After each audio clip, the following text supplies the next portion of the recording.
You're listening to The Money Hour with your host, Tina Mitchell, and co-host, Keelan Harvey on Alternative Talk, AM 1150. Now, back to the show with local mortgage experts, Tina Mitchell and Keelan Harvey. You are listening to The Money Hour at 1150 AM KKNW, the Friday, March 12th virtual show. You can also catch us on podcast or on air at 1150 AM KKNW, Saturday at 3 p.m. with a rebroadcast on Sunday at 8 a.m. I am your host, Tina Mitchell. And I'm your co-host, Keelan Harvey. We are here to help you build a strong financial blueprint, 1 week and one show at a time. If you are hearing our show at a different time or day, you are listening to a rebroadcast. We are here to connect you with the guests that we have on the show, to answer any questions on any topic discussed today. Please call the show at 1-855-400-1150. Again, that's 1-855-400-1150 or online at themoneyhour.com. And still in studio with us for the entire show, we have Kathy Clayton of Kathy Clayton Coaching. If you want a different reality, choose acceptance instead of resistance, right here on 1150 AM KKNW. So diving right into this, is choosing acceptance necessary? Absolutely not. You can stay in resistance as long as you like, and many people do stay in resistance to reality. It's just that you're not going to move forward very quickly or effectively as long as you're resisting reality. So, Kathy, how do you define the difference between reality and fantasy? Well, I think we all had fantasy around how quickly this pandemic would go away. And then we were quickly slammed into the wall of reality that said, oh, wait, we're actually not going to go back out into the world anytime soon. We're not going to be engaging in the ways that we wanted to. And even then, when reality sunk in, it didn't really sink in for a lot of people. And so anytime you are hearing the word should from yourself, from someone else, you're in fantasy because you're wanting something to be different than how reality actually is. Wow, you hit that on the head. Tina mentioned that. She said we're coming up to a year of this. And for me, it seems like molasses. Like we've been here forever. Like it's going to be weird to go back. So yeah, we all thought it was going to be a quick thing. Well said. What about the difference between reaction and response after the fact? Well, too often what happens, everyone has a reaction to whatever is going on in life. And too often people make their reaction their response. And that often doesn't turn out very well. And when someone can recognize, oh, I'm having my reaction, I feel really intense about this, or I don't know what I want to do with it, it then allows someone to have a pause, to then choose how are they going to respond. And it's in that moment that they then get to choose, am I going to accept reality? Am I going to resist reality? And the thing about resisting reality, it then takes them into a cycle of resenting reality and resenting what is going on. And oftentimes we then move into a place of wanting to sabotage, get even with someone or sabotage ourselves. And then sometimes guilt shows up and we start that whole cycle of resist, resent, revenge all over. Whereas if someone decides to choose acceptance, it's saying, I accept reality as it is. But the key thing, acceptance doesn't mean you like it. It just means it's true.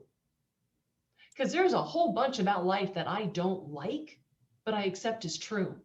And the moment someone can move into that place of deep acceptance of who and how they are, who and how others are, who and how life is, they can suddenly be on purpose, their purpose, to both create and allow what they're certain is most important to them.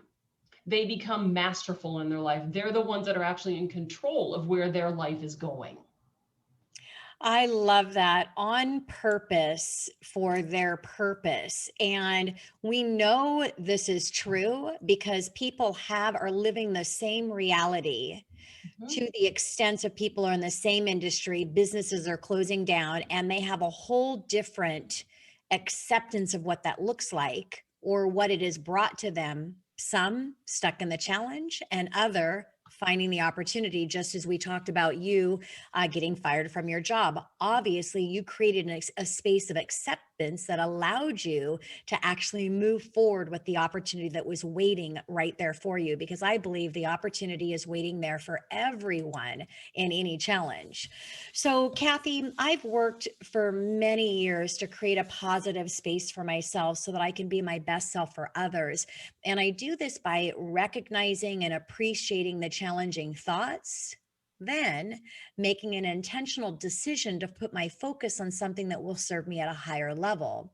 So, how do you coach your clients around how to stop living from a reactive place? Great question. And this is one of the things that sets me apart in terms of how I do my coaching. I am impatient. I don't want to waste a lot of time guessing who my clients are, how they're wired, what their motivations are. So I work with two very powerful assessments. One is called the Enneagram, and the other is a motivational assessment that reveals how this person is wired, what their motivations are, what their point of view is. And the reason this is important, as a coach, I can coach from my perspective.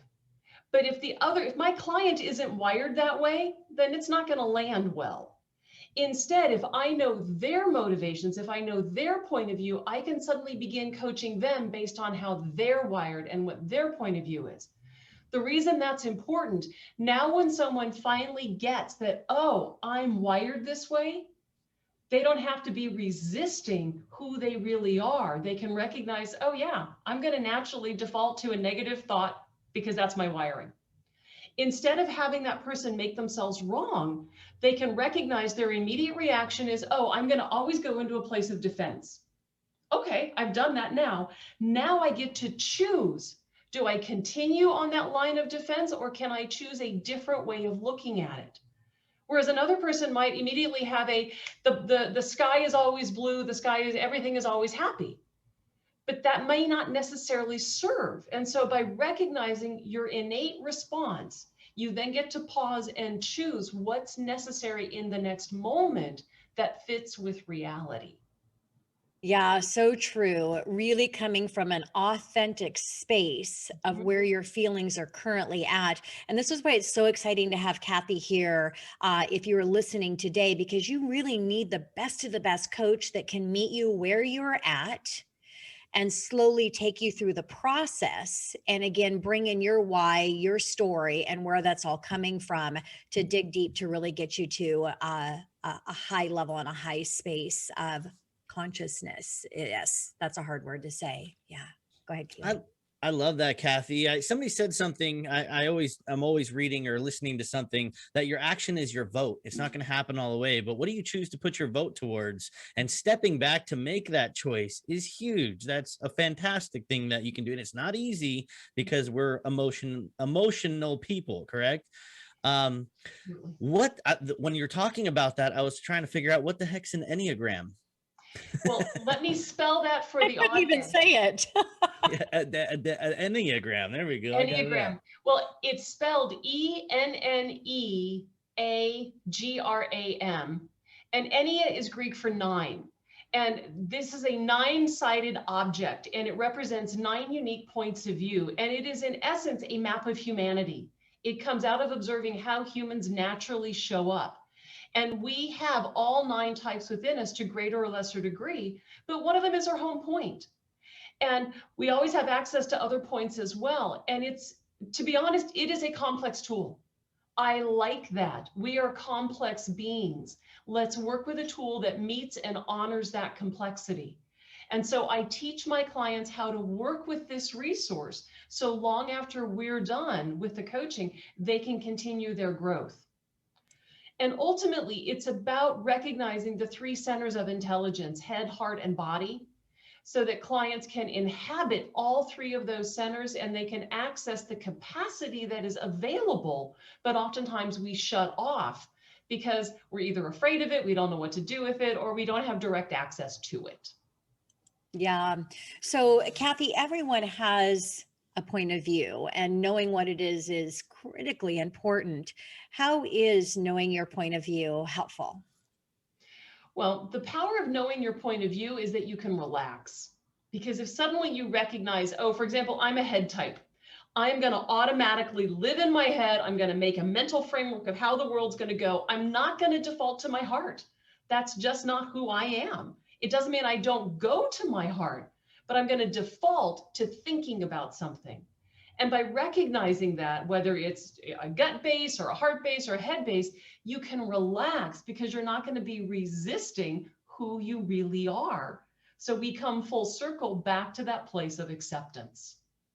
It's interesting because it kind of sounds like a personality test, because I'm definitely heart. I am not head. I'm going in with my heart, and I'm going to trust that. So it's interesting. That would be, it would be great to really be able to see, what things and determine what you are. But most of us know. You said head, and I'm like, yeah, nah, I'm heart 100%. Well, and this really is a personality type indicator at its simplest, but I take people much deeper to really know how to utilize it. Kathy, when we have a lot of amazing guests, including yourself, on here, and one thing they all have in common is they figured out their why. And then once they figure out their why, usually the next question is how. So why is knowing how important? Because we are drowning in information. Anyone could gather the information that I use in my coaching practice, but if you don't know how to apply the information, you end up tossing it in a drawer. You think, oh my gosh, I've got all these great insights, but you don't know what to do with it. And too often we are not focusing on how do you do something and how do you tailor it based on how you're wired, not on how someone else does it. So this is truly customized because you will get stuck. Yeah, and that takes us right into, Kathy, the question I wanted to ask you. And because you have, again, it's all about authenticity of your own space, but recognizing somebody else is going to be in a different space or a different way that they're dealing with things. So can you share how what we're talking about here today is going to have a big impact, positive or negative, on your relationships? Oh my gosh, it depends on how aware and conscious someone is, because we are in relationship 100% of the time. It's not just to other humans. We have relationships to money, to pictures, to our bodies, to our homes. And it's only when those relationships aren't working that people reach out. And until someone understands how they are relating, they cannot begin to change that relationship. And so we really have to pull people back to say, okay, if you want to change your marriage, you have to understand yourself first, and then be curious about the other person.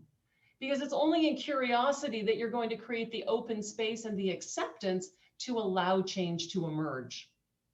So I hate to say this, Kathy, but we're about out of time. So this has got to be a quick answer because we're diving into our last minute bit here. But how does someone relate more successfully to have the results and experiences they want in life? They have to get curious about themselves.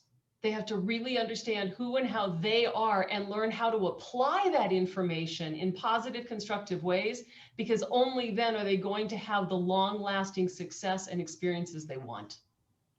I love that. What a great way to end our time with you, because curiosity really is magical. Get curiosity about yourself, be curiosity about life, ask yourself questions whenever making a statement, which could be known as affirmations. Then ask a question behind that statement. I wonder how, I wonder who is going to connect me to that. So Kathy, what a beautiful conversation with you, and what an amazing service that you're providing in this area of helping people to be the best for themselves, because only after you reach that level can you be of service to anyone else. So it's a pleasure having you here, Kathy. Thank you so much, Tina and Keelan.